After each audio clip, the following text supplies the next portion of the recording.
Aparıcı Nanə Ağamalıyeva sosial şəbəkələrdə görüntüsü ilə bağlı yazılan negativ rəylərə cavab verib. Publikas xəbər verir ki, bununla bağlı Nanə sosial şəbəkədə paylaşım edib. Azərbaycan Dövlət Tibb Universitetinin məzunuyam və bununla hər zaman qürur duymuşam.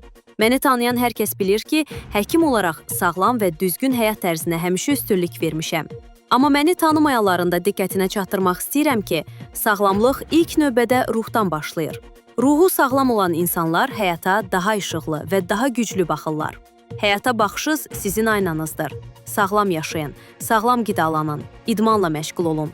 Bədənimizi idarə edən enerjidir və yalnız o enerjini hərəkətə gətirdikdə insan öz həyatı ilə bağlı yeni, doğru qərarlar verməyə başlayır.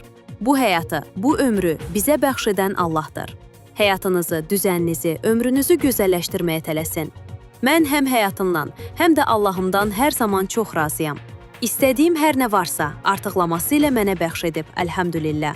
Sizin dünya boyda sevginizin qarşısında baş əyirəm. Çox sağ olun. Sizin sevginiz məni hər zaman belə gözəl, ideal formada qalmaq üçün həvəsləndirir. Allaha çox şükür edirəm.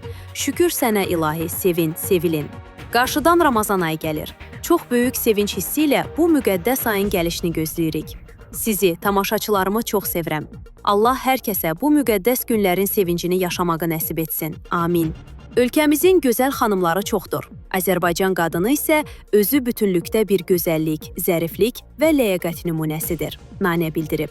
Xatırladaq ki, Nanənin Aygün Kazımovanın ad günündəki görüntüsü diqqət çəkib.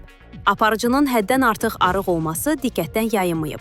Onu anoreksiya xəstələrinə bənzədənlər də olub.